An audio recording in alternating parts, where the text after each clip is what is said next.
And we are live with episode 6. We've got Tommy. And Tommy, I want to say Motte. Is that the right? You got it. Okay, Motte. That's correct. From Balcones in Waco, Texas. Mm-hmm. Waco. Yeah. So first of all, what's the temp in Waco roughly right now? It is probably 85 degrees right now. Very nice. Not bad at all. A little warmer, 79 here. So yeah, kind of warmed up here in Wichita, but you're almost like how far south? What is Waco? About 8 hours south? About 500. That sounds about right. Yeah. Okay. 8-9 miles, 8-9 hours. So welcome to the show. Thanks for coming on. I'd reached out. We have been fans. I've been picking up every time I go down to Texas. I'm always stopping in and grabbing whatever kind of single malts I can find from you guys. And then I fell in love with your rye on top of that. Oh, cool. We're going to be talking about the Mirador, which I grabbed in 2018. It was like, oh my goodness. But why don't you tell us some more about you and then kind of how you got into Balcones and what's going on down there? Sure, yeah. I've been with Balcones since 2015, so just over 6 years now. I started, I guess you've probably been to the distillery. We had an original facility about 6 blocks down the road that opened in 2008. First started selling whiskey in 2009. And then I came on right towards the tail end, or right, I guess, towards the beginning of construction and getting the current distillery built. And then was part of the team that helped scale up from the original facility to this one in late 2015, early 2016. Before that, I was working in brewing. I was working for a brewery in Portland, Oregon. I'm from Texas originally, but my wife and I moved out to Oregon in 2014, and we were out there for about a year and a half before starting down here in Waco. And been with Balcones since then. We've actually doubled production since that first round in this building, and then we're on the verge of expanding again. So right now we run 7 days a week. We don't run overnights yet. We're kind of talking about that as a future idea. We make whiskey 7 days a week. So officially, real quick, is it Balcones or Balcones? I think it depends where you're from. It's actually a Spanish word. Yeah. So people would say Balcones, nice. But also as many Spanish Tex-Mex words, the Tex-Mex or the English pronunciation, the Southern, Southwest version of that pronunciation. So I often say Balcones, but people say Balcones, people say Balcones. People ask who Old Man Balcone is, as if it's like named after a person, but it's named after a fault line. So it's classic Scottish tradition to name a distillery after a landmark, whether it be a lake or a hill or whatever it may be, a glen. We didn't want to name it like Bosque River Distilling Company, but naming it Balcones Distilling was a little bit of a more subtle approach. But it's the Balcones Escarpment. It's like a fault line that runs through Texas from southwest of Austin to like just north of Waco. Because my wife's Puerto Rican, and she told me it means like that kind of like that wraparound porch or the front porch kind of. Yeah, it's like a lookout point. So it's the idea is that the escarpment is like two different lands. So if you're at the top of that bluff and at the escarpment, then you have like a broad view. And so actually the name of this whiskey too, Mirador, is like, if Balcones is like the lookout point, Mirador is like the one who looks. The root word in Spanish, mira, being look, Mirador Mirador would be the one who looks. Yeah, perfect. Yeah, whenever I have it, she always tells me how to properly pronounce. Yeah, there you go. Perfect. So let's do talking about the Mirador. A lot of Texas whiskeys and even Balcones, when you look at them, that Texas effect kicks in so quick down there. Mm-hmm. You get some dark whiskey coming out of Texas and Balcones. Yeah, totally. Mirador, you guys went for really kind of the opposite effect with. And if you want to talk about that a little bit and why, what makes Mirador different than some of your other offerings? Totally, yeah. So most of the, for instance, here's a whiskey. This is a Blue Corn Bourbon single barrel that it is a little bit older, but you can see a color of a Texas whiskey. It borders on purple. Here, let me go this way.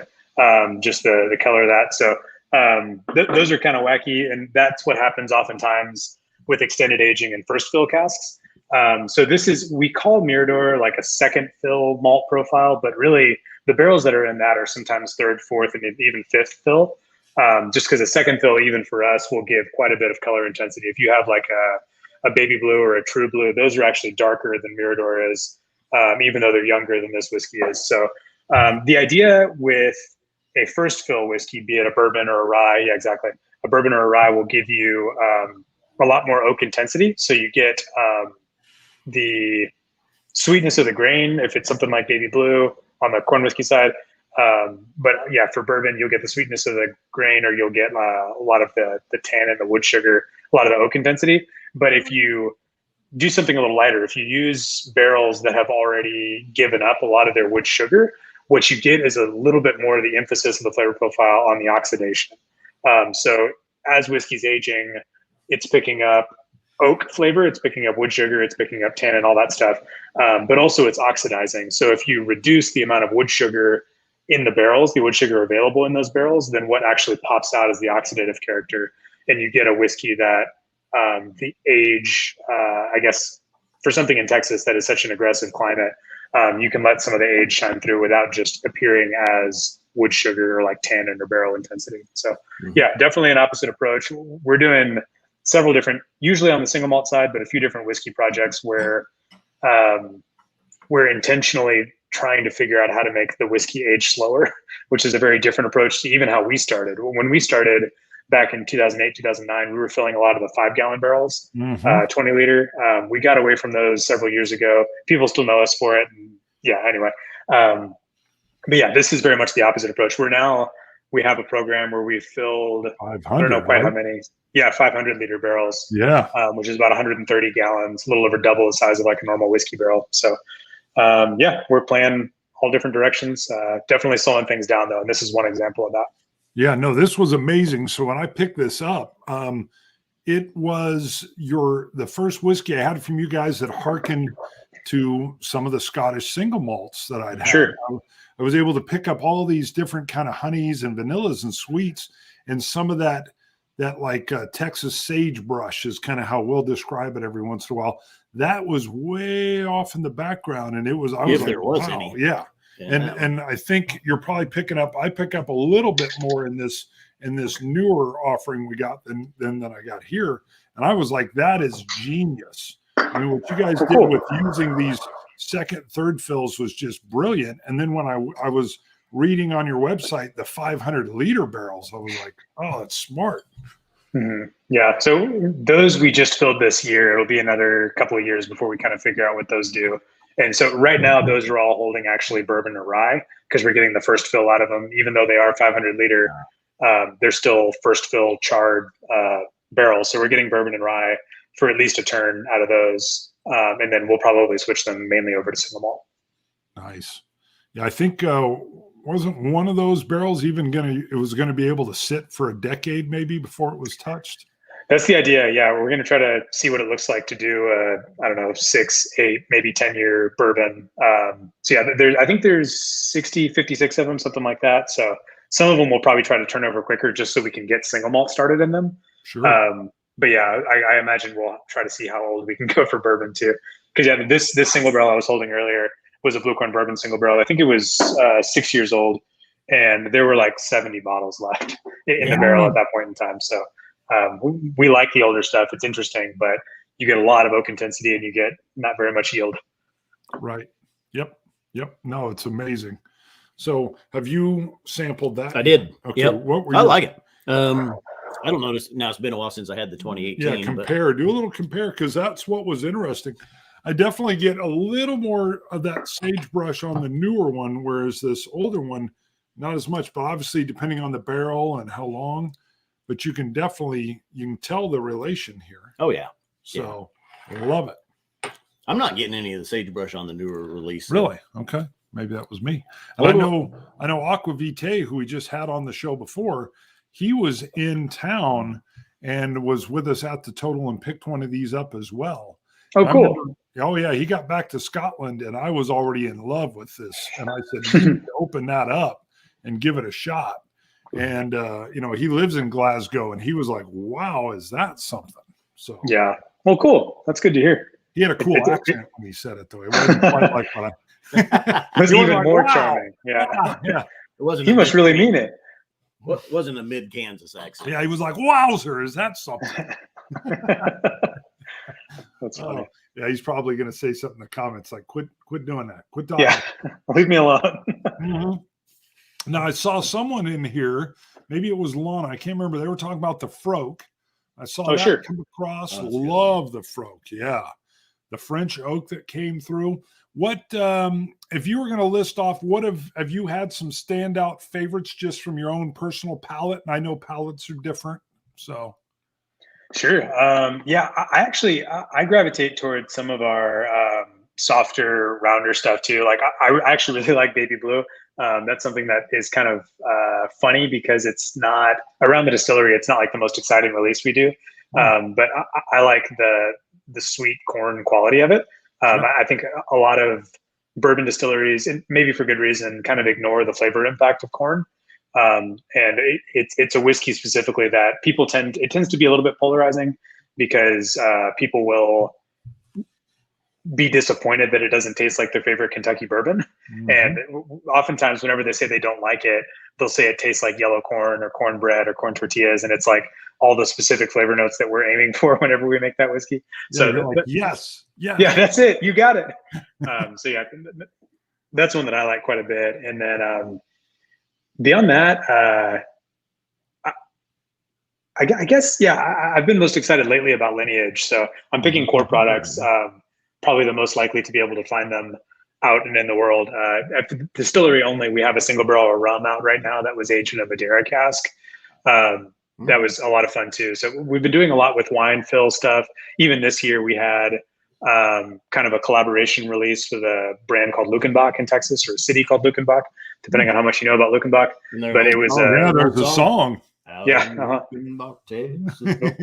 we aged a Texas single malt in Texas orange muscat barrels. So we do a lot of different wine finish stuff, especially in the single malt program. But the rum single barrel is kind of a wacky one-off to play with rum and wine together.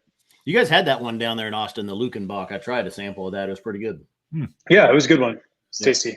Nice combination. Your rye just blew me away because I like ryes. So I was into ryes before I was into bourbons. Okay. And the way I always say when someone tries one of your rye, or the rye that I have of yours over here, that I always thought it was a very good rye for bourbon drinkers to come onto, because I get a lot of those sweeter kind of brown sugary notes that I like in bourbon as well. But then it's got those pepper rye kicks in it. It's just so yeah, but that one's kind of a surprising one for some folks, because people will say it doesn't taste like a rye, and it's 100% rye. So it maybe doesn't taste like rye that people are familiar with. It doesn't maybe quite have that same like minty eucalyptus note that a lot of folks are kind of looking for. But yeah, it's 100% rye in the mash bill, but only about 86% of it is the Texas grown rye, the raw rye. And then we actually use, you may know this already, but we use chocolate rye, roasted rye, and Cara rye as well, which are rye or specialty rye grains that are toasted and kilned to different temperatures. So those grains actually will pick up some different sweetness or chocolate characters to play off the rye spice, but also some of the barrel sweetness to kind of bring about like candy bar qualities. So people hear like the chocolate and the caramel and we'll think of like Starbucks like pump syrups, but it's just the different grain toasting that makes those names. Right. Eric has a question that he just wants Bart to ask you. I can't. Okay. Wait, where is it? I got to find down It's here. right there. I highlighted it. Wow. But any thoughts of doing a peated French oak? And yeah, Bart, please be the one to ask. What'd I do? Wouldn't be the same. Yeah. So we do have, I don't know that we would do a release that was called that was like a peated Froke specifically. Froke is single malt that is exclusively aged in French oak. So it's not a French oak finish. It is French oak whole maturation, but we do have some peated barrels in French oak. I don't know that we would highlight them and release them that way. It could be that they pop up more so in the single barrel program. Mainly because I think that tannin and we could certainly see, I would imagine the tannin and the smoke kind of stepping on each other, but might be worth trying out. But we could certainly see if we have any single barrels available in that regard and see where they might land or end up. it's always surprising what people choose in the single barrels. We'll sometimes put some wacky kind of like sometimes the stuff that's a little bit more like Mirador, lighter oak intensity, and a lot of times in the lineup we'll kind of gravitate towards the darkest stuff. So yeah, it's hard to know what people are going to land for single barrel program. Well, that's interesting. What does any single barrel come to mind where you're like, that's wild? I mean, like that's a wild single barrel we put out. I feel like sometimes it's in the single malt side of things, it would be some of our triple distillations or some of our like distillations after peat. Because whenever we do a peated single malt, we will always run Golden Promise after it in order to kind of clean up the stills. And even those that don't have any kind of ppm of phenolic peat in the mash, because the kind of coats the line arms, it hangs out in the tail end of the distillation. They're heavier compounds. You will get some of the after peat that just leave like the faintest whisper of peat, which is a lot of fun. And so those kind of trip people up because you'll smell it and some smells, and then it'll kind of go away for a smell or two. And then if you go back to it, you'll notice it again. So we think those are kind of fun because if people like peat, they can hardly find it at all. But if people don't like it, then it'll kind of like pop out and be aggressive in a way that we don't really perceive. So those are fun because they hit different people differently. And then always the finished barrels are fun too, if it's dessert wine or sherry or Madeira, whatever it may be. But. That is cool. Yeah. I mean, all the little special one-offs that are out there. Now, distribution-wise, I know you guys are you're probably, are you in 38 states or are you everywhere? Or what's your reach United States-wise? I think we're in 44 states, 45 states. The only states that I think that we're not in are some of the control states that are just a little bit trickier to kind of penetrate and get into. And even some of those we've sold single barrels into, just because whenever you sell a single barrel into a specific liquor store, they actually will deplete that entire amount and not have to hang out in the distributor warehouse. That's a little bit in the weeds, but it's not as much of a gamble for a new distillery to do a single barrel in a new state because it's going to be depleted from the warehouse immediately into the bar, into the liquor store, or whatever it may be. Cool. Eric Wade is asking, I know Jeremy and Gabe, what is Tommy's role in the distillery? Yeah. I'm the distillery manager. So my role actually tends to be much less outward facing. I'm not involved in blending directly. I'll sometimes get pulled in if they're looking for a broader opinion of other people within the staff. But most of my job is actually more like logistics and supply chain stuff. And then making sure we have enough people in the building to do the work we need to do. We've been hiring a lot lately and have a lot of new faces around. There ends up being some HR stuff that I do as well. So it's kind of, we're still a small company and have a lot of people doing a lot of things. But yeah, whereas Jared and Gabe are more specifically focused on like blending and like new product development, I tend to be more on the side of making sure that those new products make it out to the market by either making sure they get bottled or making sure they ship out on time to our distributor and stuff like that. So, now, what kind of events do you do right at the distillery? Do you have little special events that you host there? So prior to COVID, we were doing a lot of stuff. We would do 4 like big events every year where we would invite 500, 600, 700 people and host things at the distillery.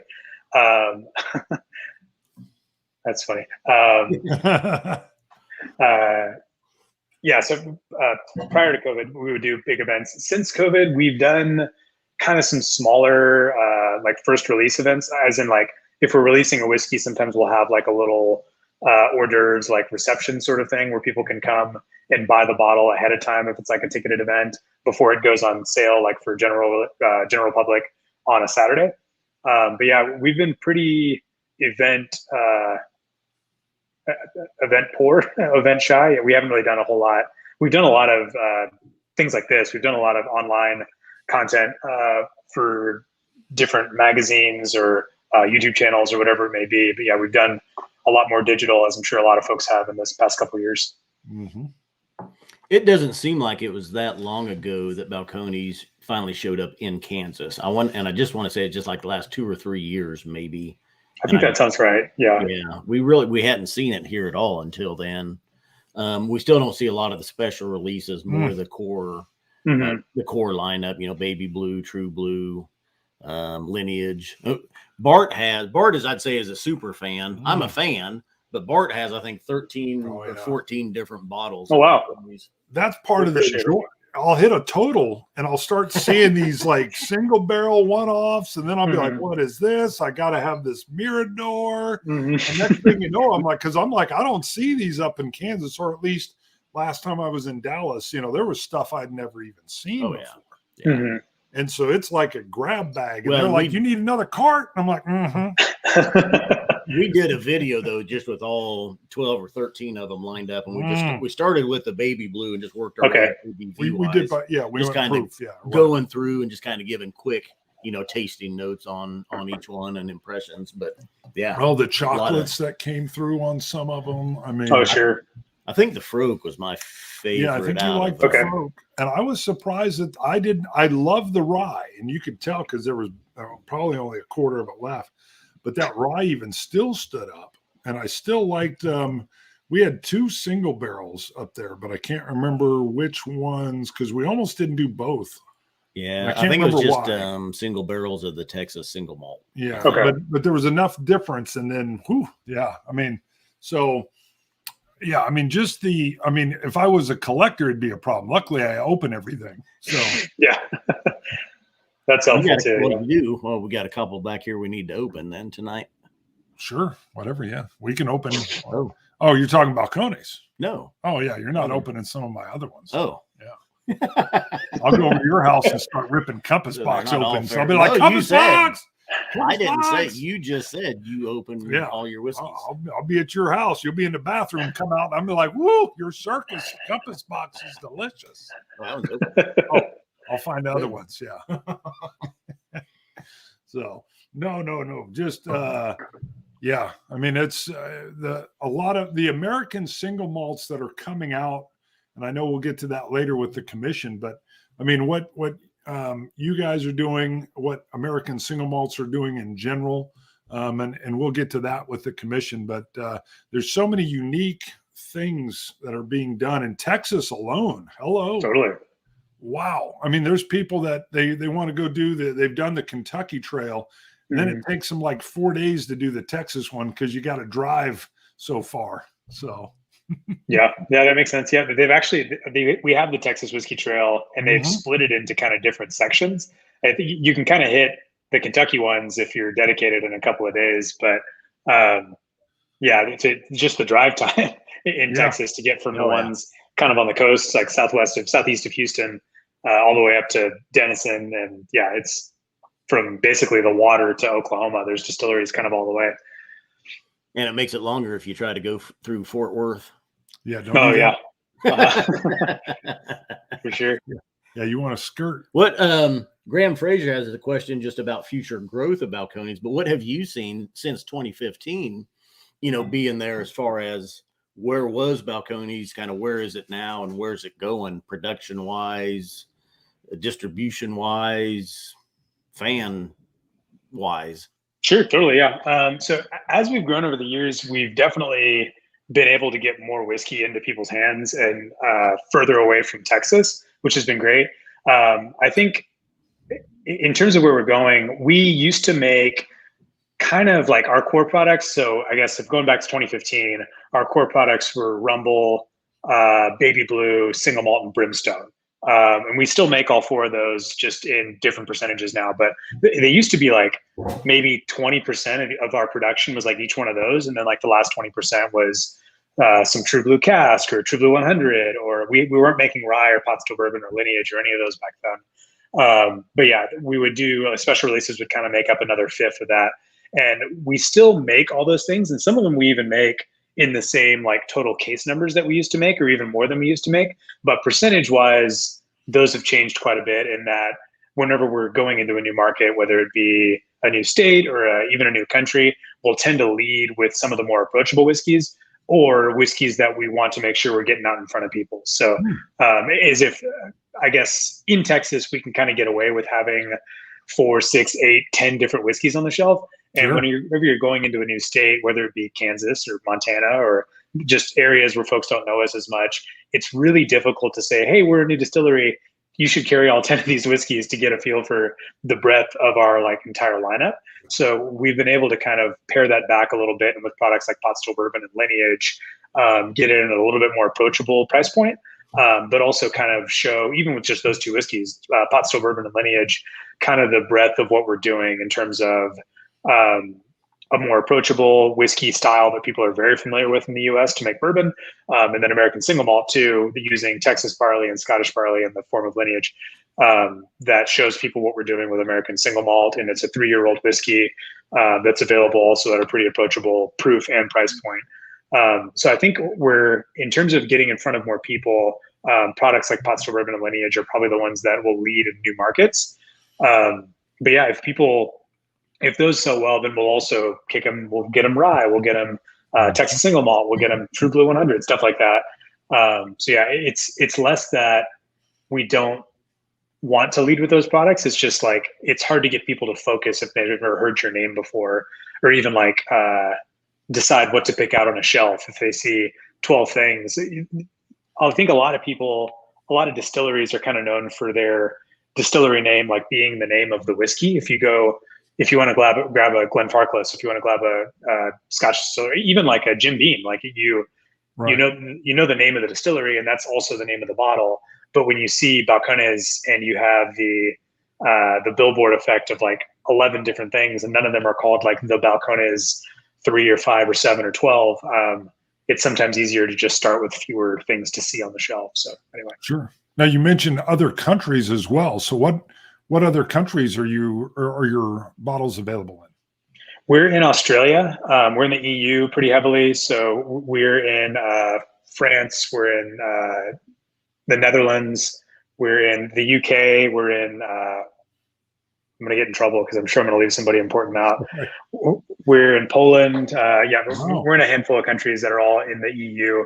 And so we kind of ship to one main distribution point in the Netherlands, and it moves out from there in the EU. But as far as the other one is really just Australia is kind of a separate market there. But so we're not in Asia at all.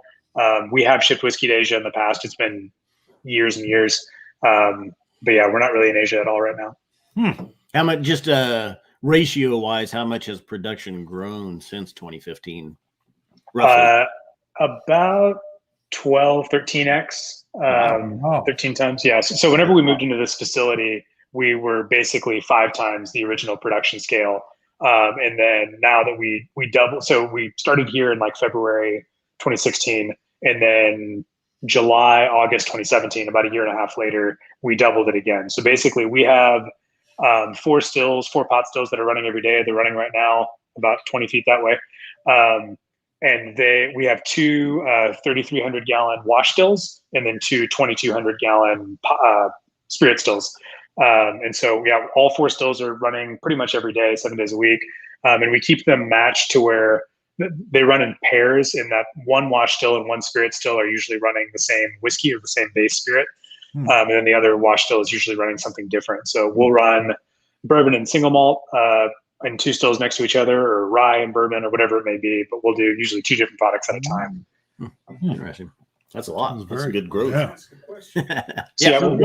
Whiskey Scout's got a question from off camera. Since you've increased production so much, Loud and proud. are you having difficulty getting supply chain problems, getting enough raw product in to turn into whiskey? So the raw product to turn into whiskey actually is not too bad, because most of it comes from Texas.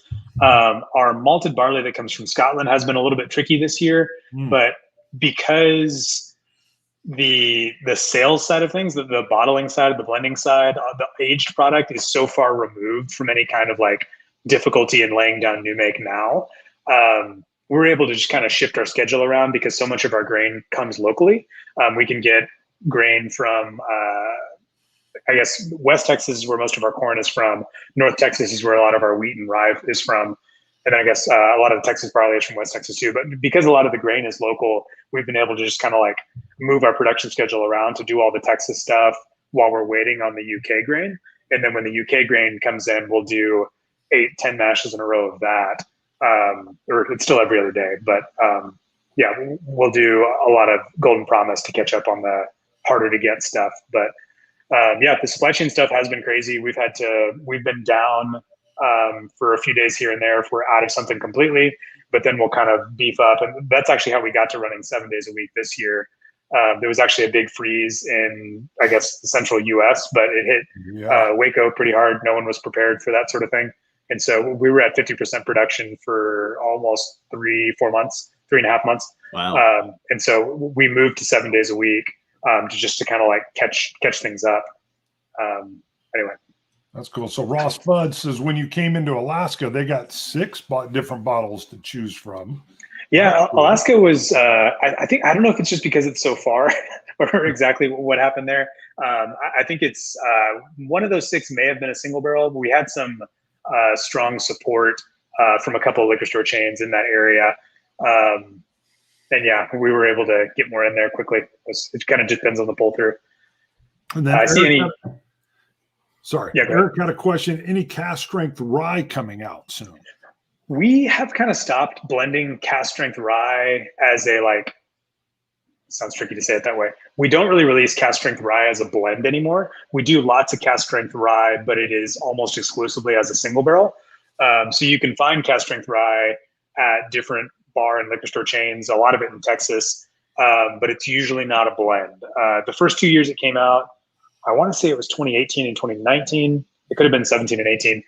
We did blends, we had fairly small blends of cast strength rye, but now a lot of it is just part of the single barrel program. Very cool. When you got to Balcones in 2015, was that as distillery manager, or would you hold another position? You've kind of worked your way up. So I'll try to tell the short version of it. I actually moved to Waco to open a brewery. And whenever I started at Balcones, I was just working on the packaging team because it was supposed to be kind of a short-term thing until the brewery got up and open. The brewery did eventually open, but it took longer than made sense for my family at that time. And so I was looking to get back into the brewing industry and was kind of casting my net back out of Waco. And I started on a project because they were collecting data for what it looked like to scale up to the new distillery. And so I was taking a little bit closer notes on some of the fermentation temperatures and pitch rates and pHs and perceived acidity, stuff like that in our fermentations, really because I was on the brewing side and that's the part that interested me the most. And at that time it was like a short-term project. And so once I agreed to make it, I guess not so much full-time, I was already full-time. It's just, I thought it was going to be short-term. Once I kind of took a position as a longer term thing, I started as the brew house manager, which is the first few steps of the process. I was ordering grain, making sure that we had enough malted barley or corn. Our production schedule was a little simpler back then too, because we weren't doing quite as many mashes, but really it was just corn and malted barley, and then occasional rumble mashes. We weren't really making rye or any bourbon mash bills at huge appreciable quantities at that point. But yeah, focused on grain, focused on yeast, some of the water treatment stuff that we do to get the pH levels right. And then I gradually became production manager because if you don't have the grain in order to distill a malted barley or a single malt or a bourbon or whatever it may be, it kind of became a natural dovetail that the person who's kind of planning the incoming raw materials should also kind of be planning what we're distilling. So I became production manager about 2 years after that. And then I think I became distillery manager maybe 2.5 years ago, moved from production manager to distillery manager. So yeah, it's kind of been a ride of learning more about distillation. So I moved through the still house and worked in distilling for about 1.5 years. And at a certain point in time, I was looking like my job was going to be going into blending. And I was almost nervous to say that wasn't the direction I was wanting to go. Because at that point in time, it kind of looked like blending was the only way to kind of progress in the company. And it turned out that they needed people to mess with logistics as well. So it worked out well for me. Now, was you drinking whiskey yourself at that point, or pretty much a beer man? Most of the whiskey I drank at that point was really just Balcones focused. I was focused on beer as like the hobby, and then Balcones was the whiskey that I was familiar with. As I've been in the industry for longer, though, it's definitely, we have like a little, if you guys have been upstairs at the distillery, there's like a room across the hall right connected to our conference room. That's our library. We haven't been there, but we need to. Oh, okay. Got it. Okay. I didn't know if the 2018 Mirador was one that you picked up. No. Here, but okay. Gotcha.